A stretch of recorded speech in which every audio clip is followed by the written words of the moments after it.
राज को बचपन से ही खूबसूरत लड़कियां पसंद थीं। वह अपनी शादी की बात सुनते ही सुंदर लड़की की कल्पना में खो जाता था। अब राज के कॉलेज की परीक्षा भी खत्म हो गई थी। राज के लिए कई सारे रिश्ते आ रहे थे।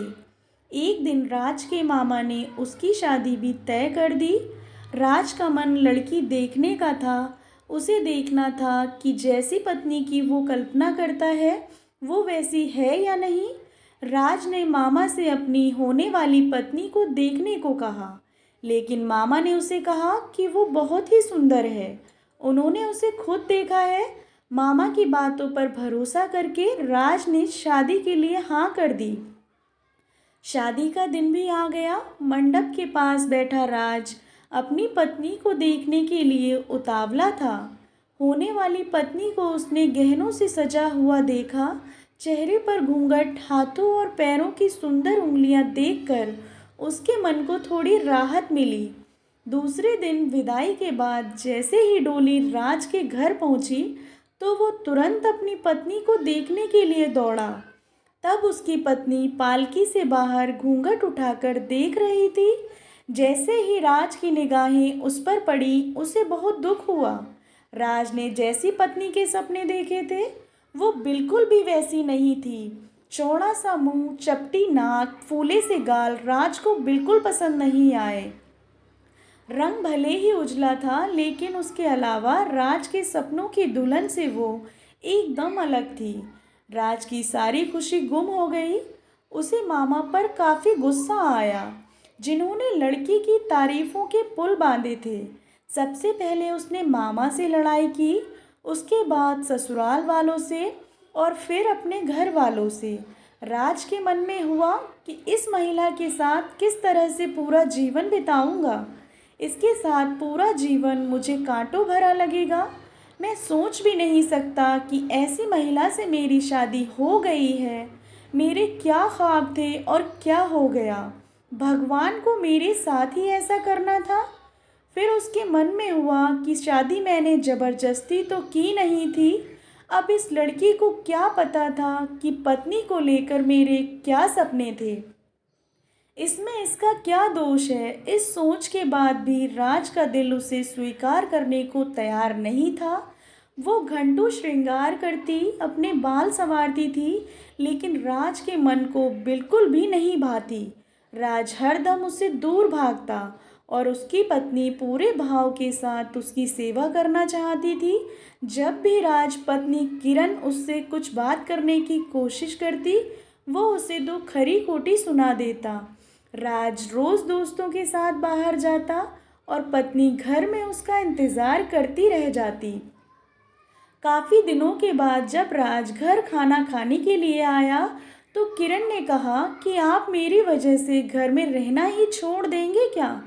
राज ने मुंह मोड़ते हुए जवाब दिया, घर में ही तो रहता हूँ, बस आजकल नौकरी ढूंढने के लिए ज़्यादा दौड़ भाग करनी पड़ रही है। किरण ने कहा, मैं खूब जानती हूँ कि आप घर में क्यों नहीं टिकते हैं। आप किसी डॉक्टर से बात करके मेरा चेहरा वैसा क्यों नहीं बना देते जैसा आप चाहते हैं। राज ने चिढ़ते हुए कहा, क्यों तुम बेवजह फिजूल की बातें कर रही हो। तुम्हें यहाँ आने के लिए किसने कहा। उसकी पत्नी ने पूछा, जब आपको किसी चीज़ से परेशानी है तो उसका इलाज भी करना होगा ना। राज बोला, भगवान जिस काम को नहीं कर पाया उसे मैं कैसे कर दूंगा। गुस्से में किरण कहने लगी, इसके बारे में आपको सोचना चाहिए कि भगवान ने जो किया है उसके लिए मुझे सज़ा क्यों मिले। हर तरह की सूरत वाले लोग दुनिया में हैं, लेकिन उनके पति ऐसा व्यवहार उनसे नहीं करते। राज ने झल्लाते हुए जवाब दिया कि क्या मैं तुमसे कोई गलत व्यवहार करता हूँ। क्या कभी मैंने तुमसे लड़ाई की है। तुम ही मेरे सामने आकर मुझसे बहस करने लगती हो। ये सब सुनकर किरण वापस चली गई। उसे लगा कि इन्होंने मेरे प्रति अपना दिल पत्थर का बना लिया है। अब ये मेरी एक नहीं सुनेंगे। इधर राज का ऐसा रवैया देखते देखते किरण बीमार हो गई। वो अपनी जिंदगी से निराश थी। उधर बीमार किरण को देखने राज एक बार भी नहीं गया। उसके मन में था कि इसे कुछ हो जाए तो इस बार अपनी पसंद की लड़की से शादी कर लूँगा। अब तो राज को और भी छूट मिल गई थी। पहले कभी कभी किरण रोकती टोकती और बाहर जाने की वजह पूछ लेती, लेकिन अब राज पूरी तरह आज़ाद था। गलत आदतों में पड़कर राज सिर्फ अपने पैसे ही बर्बाद नहीं कर रहा था, बल्कि सेहत और चरित्र सब कुछ खो रहा था। धीरे धीरे राज का पूरा शरीर पीला और कमज़ोर पड़ने लगा। शरीर में सिर्फ हड्डियां ही नजर आ रही थी और आंखों के आसपास काले घेरे व गड्ढे पड़ गए थे। अपने चेहरे को देखकर रोज राज उसे संवारने की कोशिश करता, लेकिन कुछ हो नहीं पाता। एक दिन महीनों से बीमार पड़ी किरण बरामदे के पास चारपाई पर लेटी थी। उसने राज को काफी समय से नहीं देखा था, इसलिए किसी से राज को बुलावा भेजा। किरण के मन में था कि बुलावा तो भेज दिया है, लेकिन वो आएंगे नहीं। किरण का बुलावा मिलने पर आज राज पहले की तरह झल्लाया नहीं। वो बिना संकोच किए आज किरण के पास जाकर खड़ा हो गया। जैसे ही किरण ने उसे देखा तो हैरान हो गई। उसने पूछा, क्या आप बीमार हैं? बहुत दुबले हो गए हैं और पहचान में भी नहीं आ रहे हैं। राज ने कहा, जिंदा रहकर भी अब क्या करना है?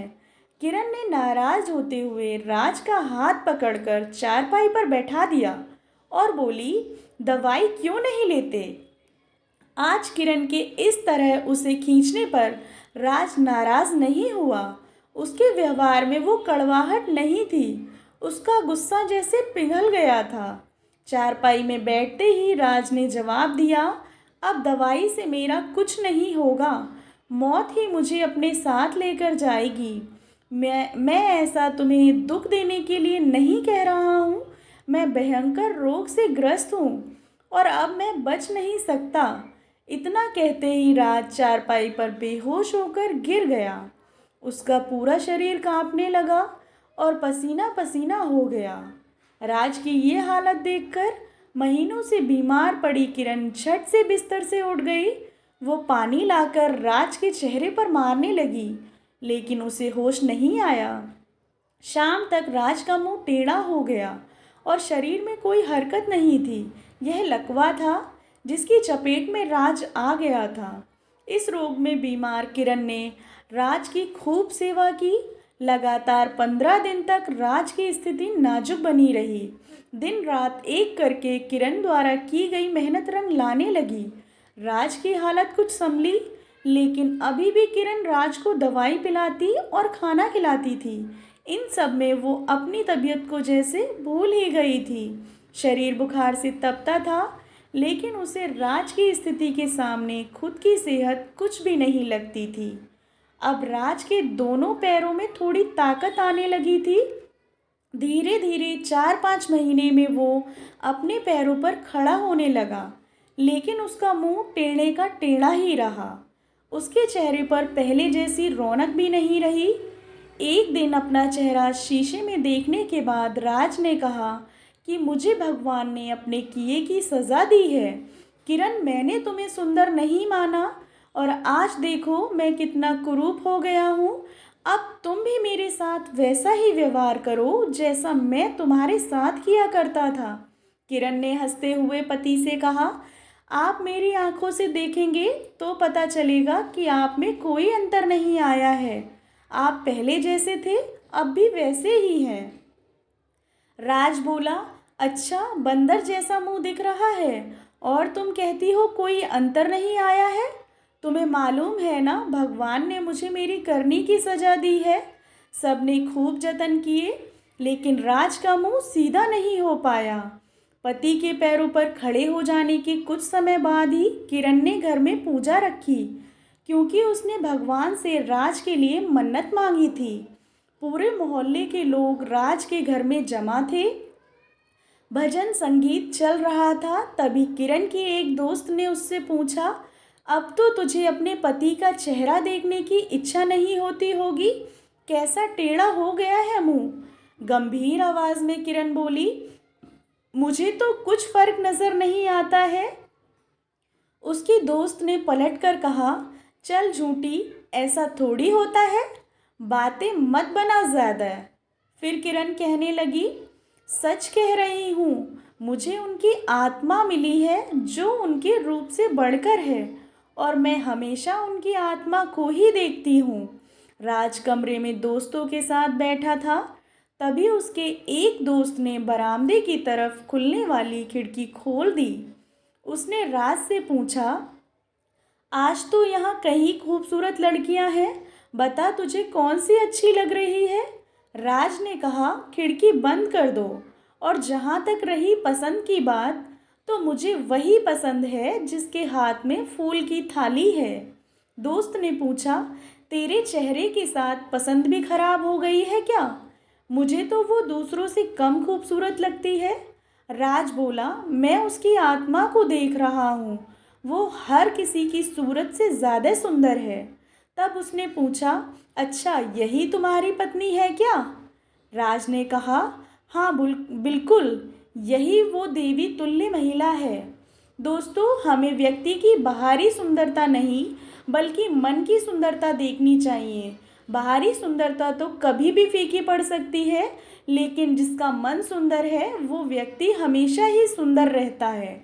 आशा करती हूँ आपको कहानी पसंद आई होगी। कहानी अच्छी लगी हो तो चैनल को सब्सक्राइब करें और कहानी को लाइक एंड शेयर करें। कहानी सुनने के लिए आप लोगों का बहुत बहुत धन्यवाद।